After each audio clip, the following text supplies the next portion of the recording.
What is this all about? Is it a fact that in the evolutionary process, is it true that we as human beings, we are on top of the pile of all the creatures? We are supposed to be the peak. We have the most evolved neurological system that we must be able to sense and feel and experience and perceive, understand and express things in the highest possible way. But no other creature on the planet is struggling like the human creature right now. This is simply because you have been given a super computer. Do you agree with me that this is the most sophisticated gadget on the planet? Not the iPhone, the I. But now the question is, have you read the user's manual? That's all. People have not read the user's manual for the most complex machine on the planet and somehow blundering through, somehow trying to use it. Everything is a problem. Tell me one thing that human beings are not suffering. Now people weave philosophies, life is suffering. No, life is not suffering, nor is it a joy. It's simply there, it's a phenomena. If you ride it, it feels fantastic. If you're crushed by it, it feels terrible. So are you riding the wave of life or are you being crushed by it? That's all the question is. So for this to happen, what is it that human beings are suffering? If they sit, they will suffer, if they stand, they'll suffer, if something happens, they suffer, if nothing happens, they suffer. So what they're suffering is their own psychological process. One's own thought and emotion has become such a huge suffering. How you think and feel, should it not be determined by you? What happens within you? Should it not happen the way you want it? What happens in the world may not happen the way you want it, but at least what happens within you must happen your way, isn't it? So if what happens within you is not happening your way, fundamentally, we have not figured what is the nature of our life. Without understanding even the fundamental of our existence, we are trying to live. So, my entire work and the fundamental nature of what's offered is called inner engineering. That is, we have engineered the world in so many ways. This has brought us enormous levels of comfort and convenience. Do you agree with me that we are the most comfortable generation enjoying most incredible conveniences that no generation could ever dream of? What even royalty did not have 100 years ago, today ordinary citizens are enjoying it, isn't it? What is the chariot that you drive, how many horses, huh? I'm saying even emperors could not do 400 horses, all right? So, all this is going waste on humanity simply because their experience of life is not enhanced. Because your well-being will never come from outside. From outside you can create comfort, you can create convenience, but you cannot create well-being. Well-being can only happen from within you because human experience is created from within. Doesn't matter what is the nature of your experience, whatever it is unpleasant or pleasant, both are being made from within you.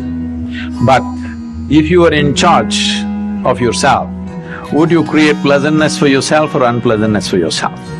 Highest level of pleasantness. If there was a choice between misery and blissfulness, what would you choose for yourself? Please, you must make a choice, I'm going to bless you right now. Misery or blissfulness? Yeah, at least for yourself, it's definitely highest level of pleasantness. What you want for your neighbor may be debatable, depending upon what they did today. But what you want for yourself is 100% clear, isn't it? Why such a simple thing is not happening? Simply because this cerebral activity in the process of evolution, it is new. It is a new happening, this big brain. When I say new, just a few million years, but in the evolutionary scale it is new. So we have an intelligence for which we don't have a stable enough platform. You don't need anybody to torture you, isn't it? You don't need any outside help. You can sit in one place by yourself and make a hell out of it. Because your own intelligence is turned against you. You can call it by many exotic names. You can call it misery, you can call it depression, you can call it by variety of diagnosis. But essentially, your intelligence has turned against you. Once your intelligence turns against you, nobody, no power in the universe is going to save you. Because wherever we take you, you will be miserable. If you have an out-of-control mind, no matter where you're taken, you will make a mess out of it, isn't it? So the problem is not of the outside. Outside situations are there. Outside will never happen 100% the way you want it. We can manage it to some extent. But at least what happens within you must happen the way you want it. If right now what happened within you was happening the way you want it, would you keep yourself at the highest level of pleasantness or no?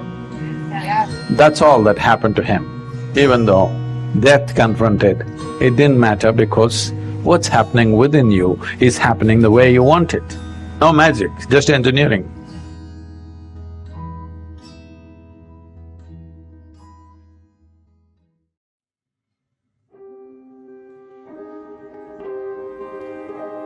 The first step towards the freedom from suffering is the recognition of suffering.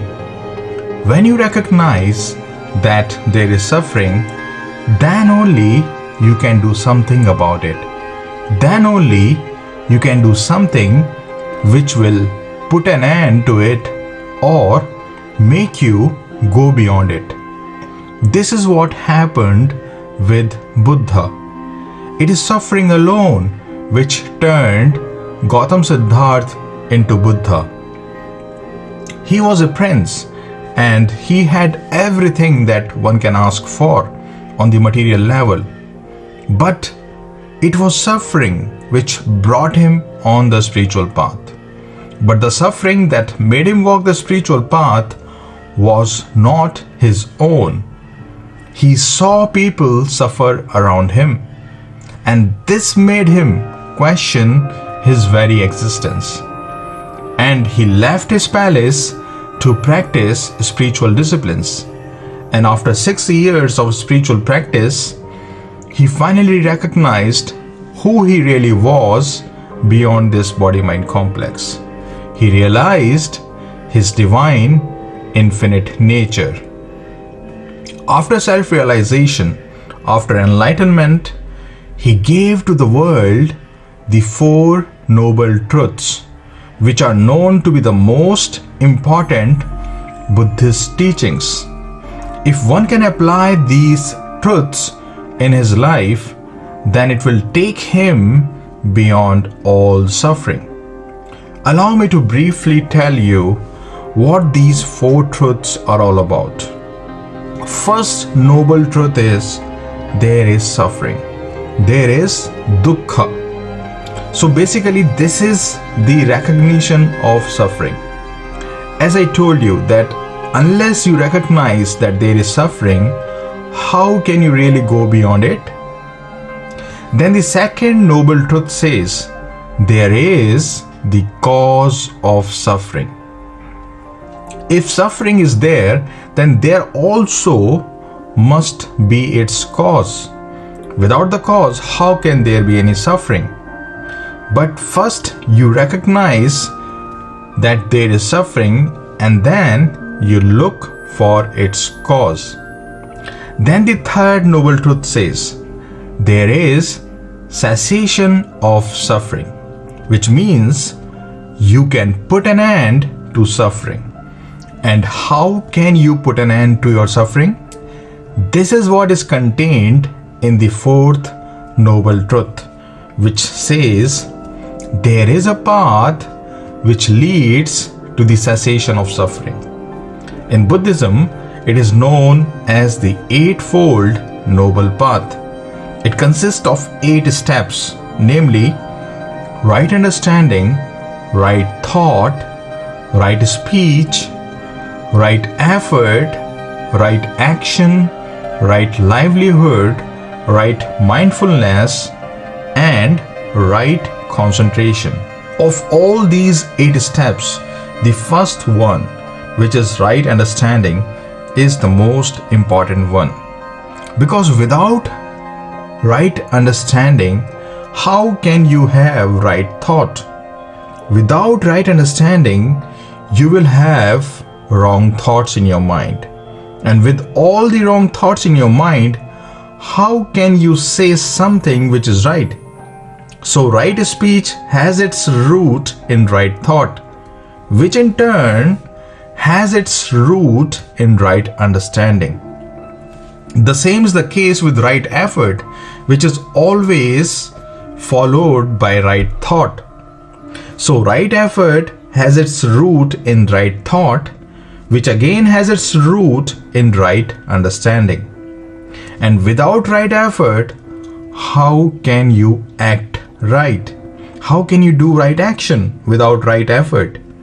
So right action will always be the outcome of right effort, which has its root in right thought. And without right action, right livelihood is not possible. And without all of these, right mindfulness and right concentration are impossible. So the path which leads to the cessation of suffering starts with right understanding. Let me just briefly tell you what this right understanding really is. Right understanding is the discrimination between what is real and what is unreal. If you know what is real and what is unreal, then you have right understanding. Now tell me what is real. Anything which doesn't change with the passage of time is considered real, and that which changes with time is unreal.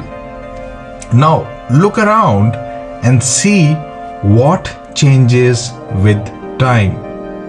If you look closely, you'll find that everything without exception changes with time, including your body and mind. So this is all unreal. This world with all its forms, including your body and mind, which undergo change every bit of a second, it is all unreal. And if all this is unreal, then what is real? That which sees the unreal is real. And that is the real you, the witnessing consciousness, which is immutable, which doesn't change at all. So this distinction between what is real and what is unreal is right understanding. And this right understanding is the foundation of all spirituality. This right understanding alone can make you realize your divine infinite nature. And when you realize your divine infinite nature, at that very moment, all your suffering will come to an end.